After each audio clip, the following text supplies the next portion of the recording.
Terminate all 8 by end of day, the order came from corporate.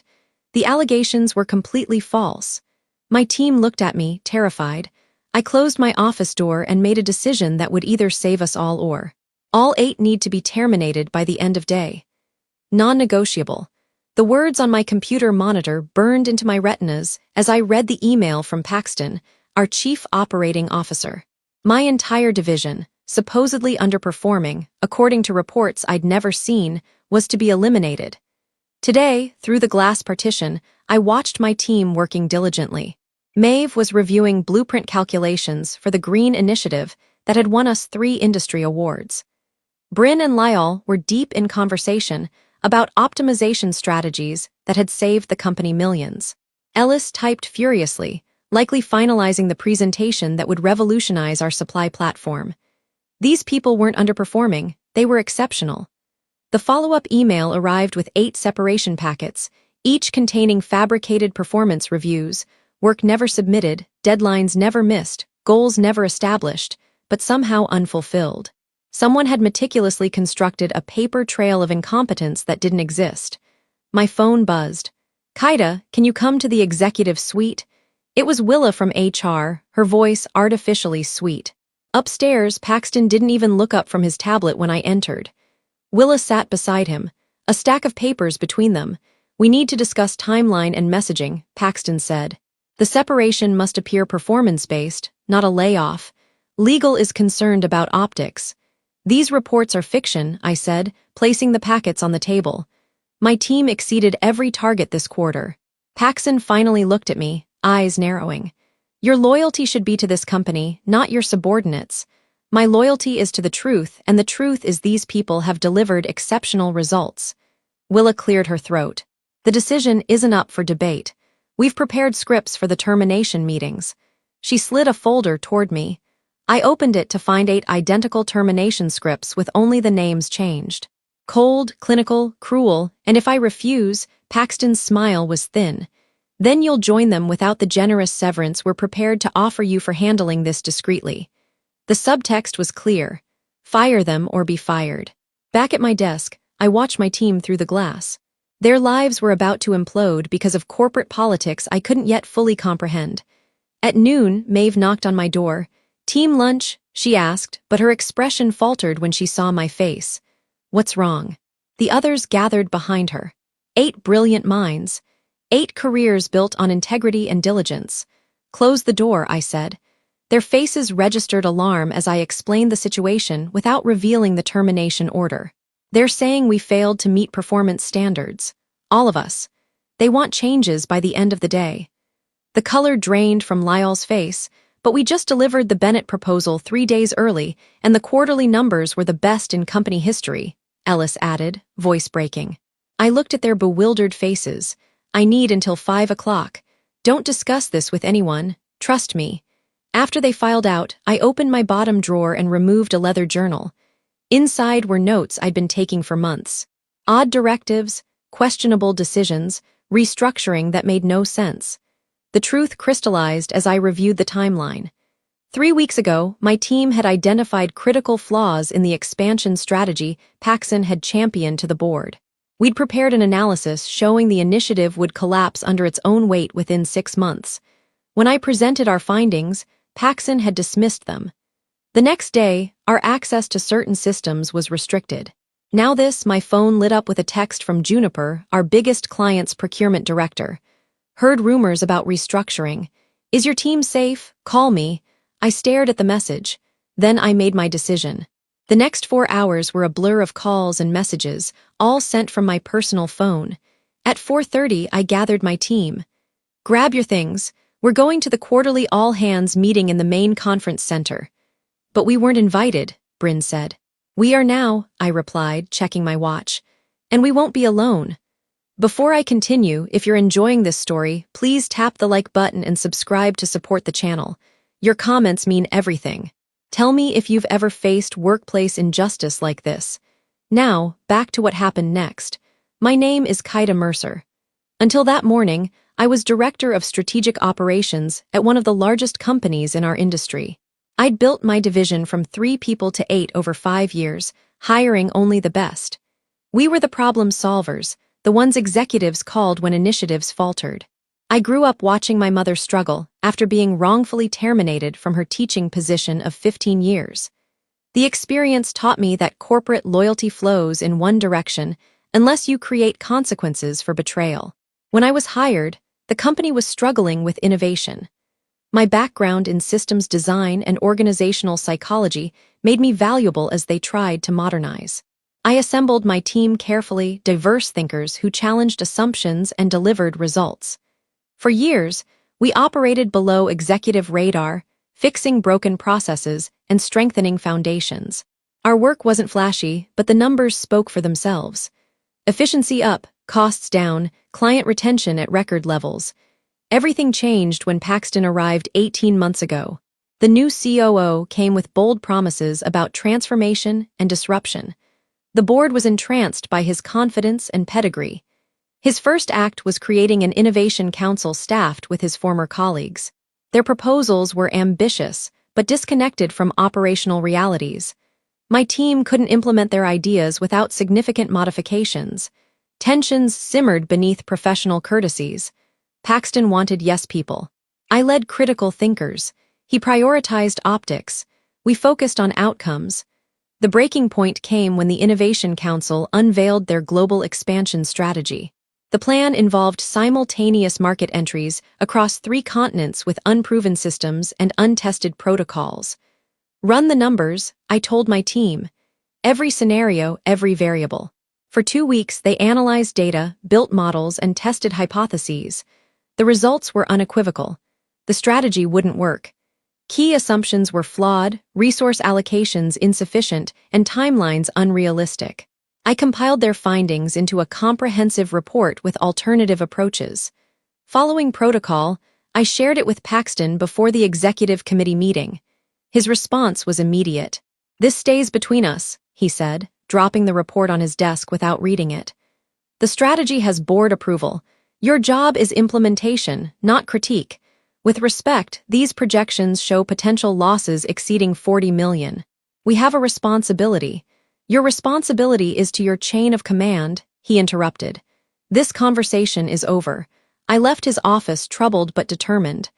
The next day, I presented our findings to the executive committee. Despite his warning, the CFO asked pointed questions. 2 VPs requested additional analysis. For a moment, I thought data would prevail over politics. Then Paxton spoke. "Kaita's team sometimes gets caught in analytical paralysis. Their models are theoretical. Our strategy is market-tested." That wasn't true, but he said it with such conviction that doubts crept into the room. The meeting ended with a consensus to proceed as planned. Over the following weeks, subtle retribution began. My team's meeting invitations disappeared. Our project requests faced unprecedented scrutiny. Resources we needed were suddenly unavailable. I documented everything while maintaining outward professionalism. When clients asked about changes they noticed in our responsiveness, I blamed system upgrades rather than internal obstruction. Then came that fateful morning and the termination order. What executives didn't realize was how deeply connected my team had become to our client partners. We weren't just vendors. We were trusted advisors who had saved them from costly mistakes. As we walked toward the conference center that afternoon, Ellis whispered, "What exactly is your plan?" I checked my watch again. Justice. The quarterly all-hands meeting was already underway when the side doors opened. Paxton was mid-presentation about the expansion strategy, gesturing toward optimistic projections that bore no resemblance to reality. He faltered when we entered, confusion crossing his face. His expression transformed to alarm when the main doors opened and 12 people in business attire walked in. The decision-makers from our 7 largest clients. The room fell silent as they took seats reserved for executives. I felt hundreds of eyes following me as I walked to the stage uninvited. "Since we're discussing the future," I said, plugging my laptop into the display system, "our client partners expressed interest in seeing all available data. In the spirit of transparency, I invited them to join us." The CFO half rose from his chair. "This isn't appropriate, actually," interrupted a woman in a charcoal suit. "We specifically requested this meeting. I'm Nydia, Chief Procurement Officer at Verdant Group. We represent over 60% of this company's revenue, and we have concerns about the viability of this strategy. Paxton's face reddened. This is an internal company meeting. We can schedule appropriately. We've seen both proposals, said another client, a silver-haired man from our oldest account. We're here to discuss which one will determine our continued partnership. The board chairman stood up. Perhaps we should move to the executive conference room to discuss. No, said Nydia firmly. Transparency got us here. Transparency will resolve this. She nodded to me. Please proceed. I stood at the podium, adrenaline masking the tremor in my hands. The conference room had never felt so charged. Hundreds of employees watching, executives frozen in their seats, and our most valuable clients demanding answers. Let me be clear, I began, my voice steadier than I felt. My team identified critical flaws in the proposed expansion strategy. Our analysis shows it cannot succeed as designed. The projector displayed our data, not the sanitized version from Paxton's presentation, but the unvarnished truth. Market penetration projections that defied logic, resource allocations that couldn't possibly support the timeline, cost estimates that somehow ignored basic economic principles. Based on comprehensive modeling, this strategy will fail within 6 months and cost approximately $43 million. I continued, advancing to the next slide. However, we've developed an alternative approach that achieves the same objectives with significantly reduced risk.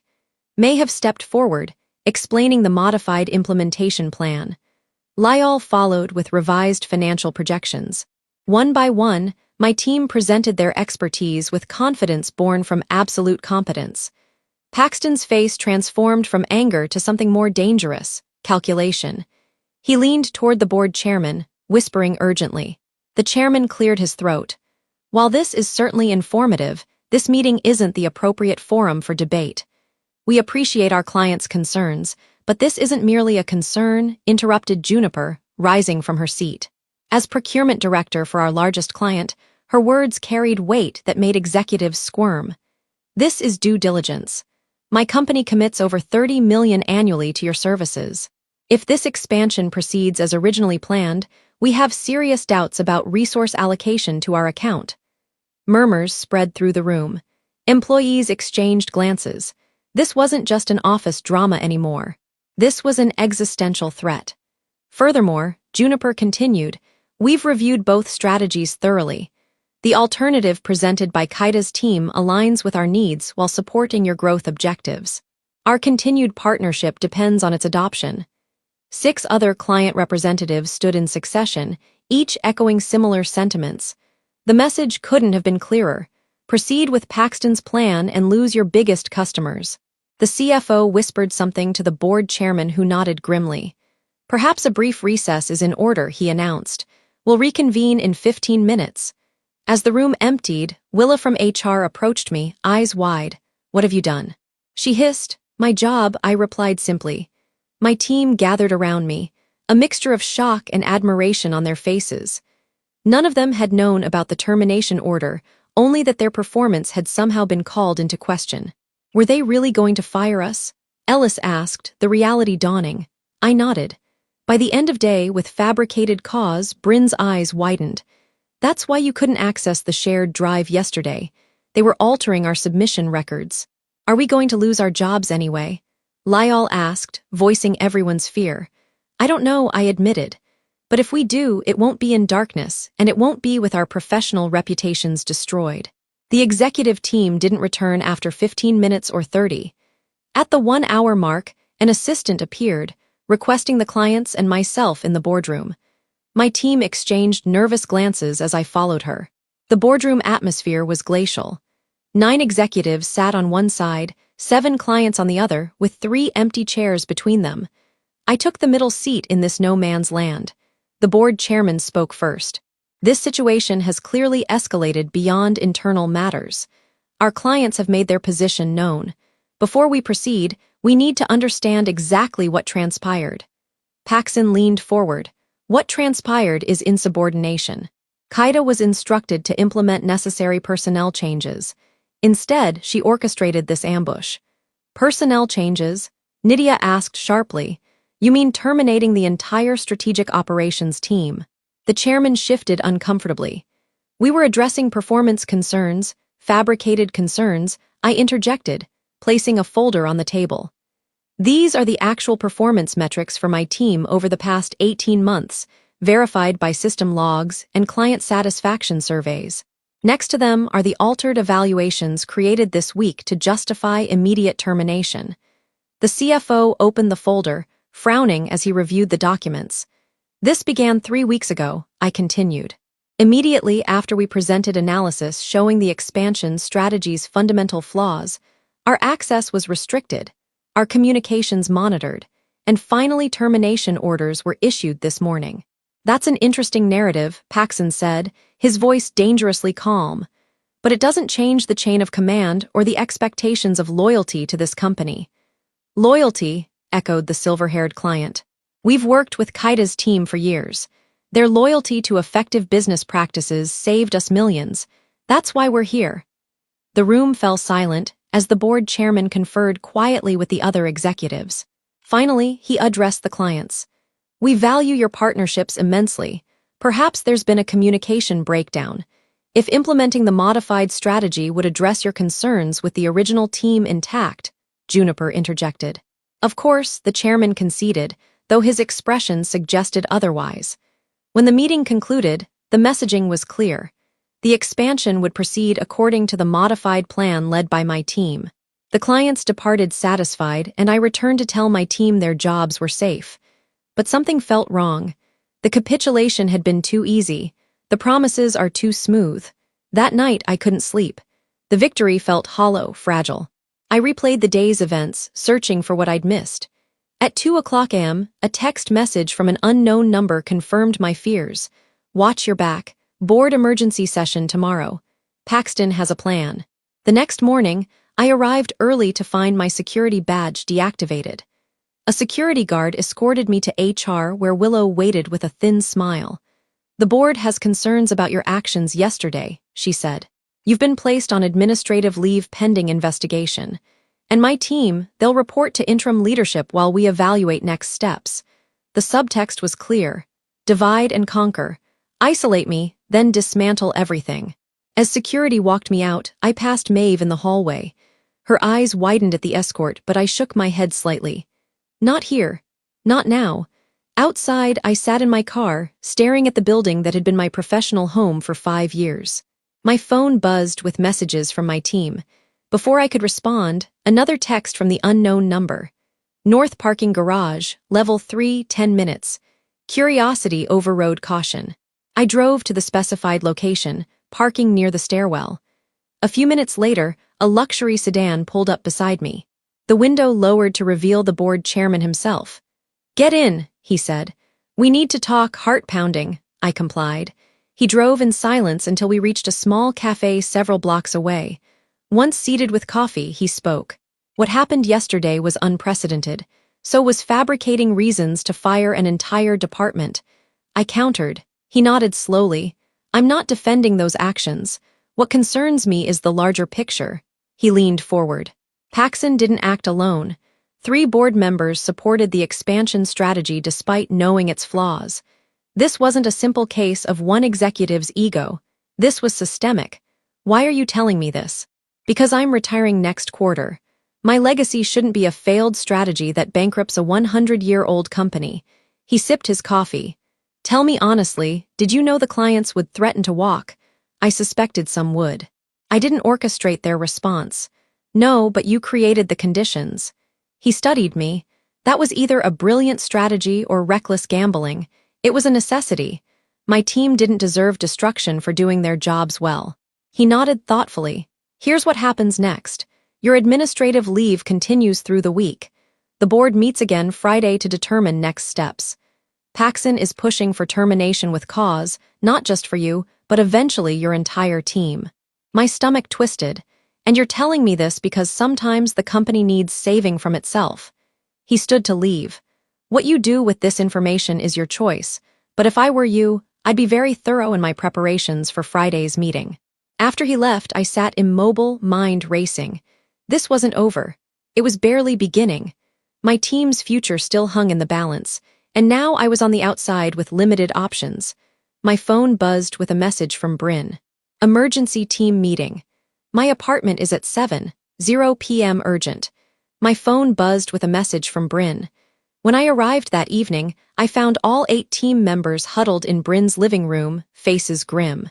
They're splitting us up, Lyle said without preamble. Reassignments came through this afternoon. Different departments, different buildings, and they've revoked our access to the project files, Ellis added. Everything we've worked on for the past 3 months is gone. May have pushed a laptop toward me, but not everything. We've been making local copies for months. Standard practice after the Johnson project disappeared mysteriously last year. I scrolled through the files, complete records of our work, unaltered and date-stamped. There's more. Bin said, Juniper called me today. The clients are forming a consortium to address service continuity concerns. They've requested a joint meeting with the board on Friday, the same day as my hearing. So, what's our next move? Asked Ellis.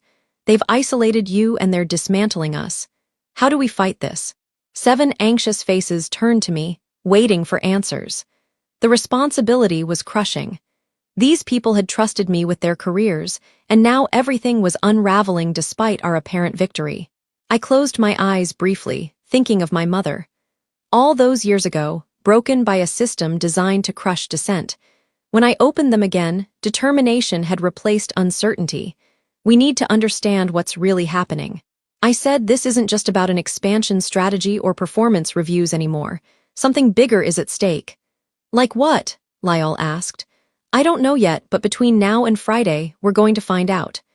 I took a deep breath, and then we're going to make sure the truth can't be buried again.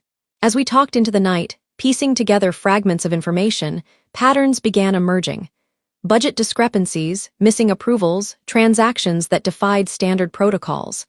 Look at this, Maeve said suddenly, pointing to her screen. The offshore vendor for the expansion. Trace the ownership structure. We gathered around as she followed the corporate trail through subsidiaries and holding companies until finally reaching the end. That can't be right, Ellis whispered. But it was, and suddenly everything made horrible, perfect sense. I stood up, mind reeling with implications. We need to move quickly. We have less than 48 hours to compile everything before the board meeting. Will it be enough? Bryn asked quietly. I looked at each of them. Brilliant minds who deserved better than becoming collateral damage in corporate warfare. It has to be, I replied. Because on Friday, only one side of this conflict will still have careers when the dust settles. None of us slept that night working furiously to assemble the puzzle pieces into a cohesive picture. By dawn, we had our answer. And our strategy, what we didn't have was certainty that it would work. Friday morning felt surreal. After 3 days of administrative leave, I drove back to the office for a meeting that would determine not just my fate, but my entire team's future. The parking garage was unusually full for 7:30 a.m. board meetings, rarely drew crowds. As security escorted me to the executive floor, I noticed the heightened activity. Staff members huddled in whispered conversations, glancing my way with mixed expressions of sympathy and curiosity. Quite the audience gathering, my escort commented as we entered the elevator. Board meetings aren't usually standing room only. Special circumstances, I replied, gripping my leather portfolio tighter. The elevator opened directly into the reception area of the boardroom suite. Willa from HR waited, her professional smile strained. The board is ready for you, she said. They've requested this be a closed session. I nodded unsurprised. That won't work today. Her smile faltered. Excuse me. Before I could answer, the lobby doors opened. My entire team walked in, followed by representatives from our 7 major clients. Behind them came 3 people in suits I didn't recognize. What is this? Will demanded, stepping between me and the boardroom doors. Witnesses, I answered simply, moving past her. Inside, 14 board members sat around the massive conference table. Paxton occupied the right hand of the chairman, his expression darkening when he saw who followed me in. This is a closed session, he snapped. Only Miss Mercer is authorized to attend. Nydia stepped forward.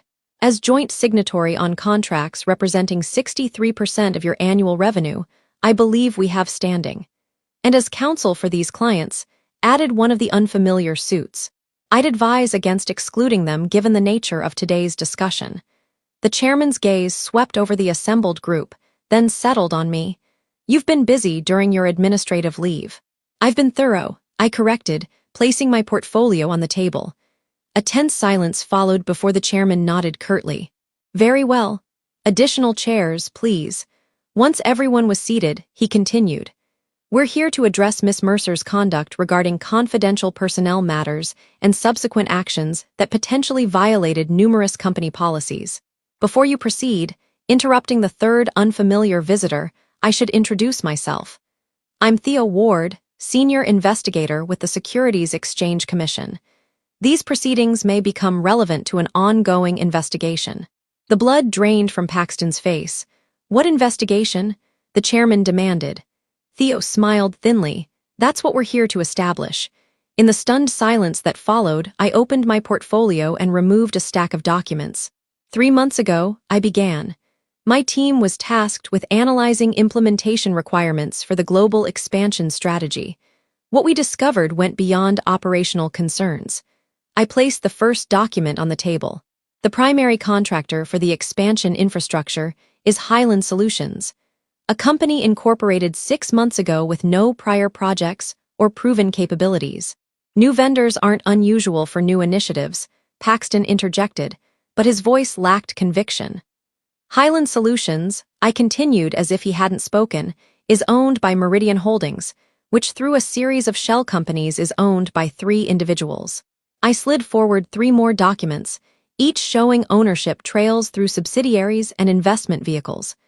Tracing these ownership structures required significant effort, I said. Fortunately, my team specializes in detailed analysis. The beneficial owners of the enterprise, slated to receive $43 million in expansion contracts, are Wesley Paxton, board member Gerald Turner, and board member Antonio Reyes. Gasps and murmurs filled the room. The named board members shifted uncomfortably while others leaned forward, examining the documents. This is absurd, Paxton sputtered. These are legitimate business interests disclosed in my conflict statement. You should mention that I removed another document from my portfolio. This is your conflict disclosure from October. Highland Solutions aren't listed. Neither is Meridian Holdings or any of the 7 intermediary companies. The CFO, who had been silent until now, spoke up. These are serious allegations that require thorough investigation before. We've completed that investigation, Ellis interrupted, stepping forward to hand USB drives to each board member. These contain comprehensive documentation of the ownership structures, fund transfers, establishing initial capitalization of Highland Solutions, and communications between the principals. How did you access these records? Demanded Turner, one of the implicated board members. We didn't hack anything if that's your concern, Maeve replied coolly. Everything here was obtained through legal channels, public records, and analysis of the vendor onboarding documentation that your own people provided during standard due diligence. The real question, I continued, isn't how we found this information, it's why it wasn't disclosed. The expansion strategy wasn't just flawed operationally. It was designed to funnel company resources into private interests while guaranteeing its architects golden parachutes when it inevitably failed. The chairman's expression was thunderous as he turned to Paxton. Is this true? This is a mischaracterization, Paxton insisted. Highland was selected through proper channels by a committee you appointed, Bryn interjected, whose members received consulting contracts with Meridian Holdings 2 weeks after approving the vendor selection. The SEC investigator leaned forward. I'd be very interested in seeing those consulting agreements. The next hour unfolded like a meticulously choreographed ballet of evidence and testimony. My team presented not just the self-deing scheme, but the elaborate effort to discredit and remove anyone who might expose it. The performance evaluations were altered, Lyall explained, displaying before and after screenshots of database entries. System logs show these changes happened after hours using administrative credentials issued to Willa's terminal. Willa gasped. I was never told it was a system update. Then there's the matter of our termination, I added. Eliminating an entire department for identifying conflicts of interest presents serious whistleblower protection issues. not to mention contractual implications, added Juniper. Our service agreements specifically name Kaida's team as relationship managers. Terminating them would constitute material breach of contract. By noon, the picture was unmistakable. Paxson and 2 board members had orchestrated an elaborate scheme to profit from a doomed expansion, then tried eliminating anyone who identified the conflicts. The chairman called for a brief recess. When we reconvened, 30 minutes later, 3 seats at the table were empty. Paxson, Turner, and Reyes had been asked to leave the building pending formal investigation. The board extends its profound apologies. The chairman began looking genuinely shaken. We've notified the corporate counsel and will cooperate fully with any SEC investigation. As for immediate actions, he turned to me. Miss Mercer, your administrative leave is terminated, effective immediately. The board requests you accept an appointment as interim chief operations officer while we conduct a proper search.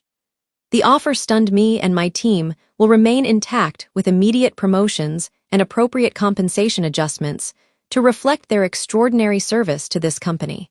After the formal meeting adjourned, the chairman approached me privately.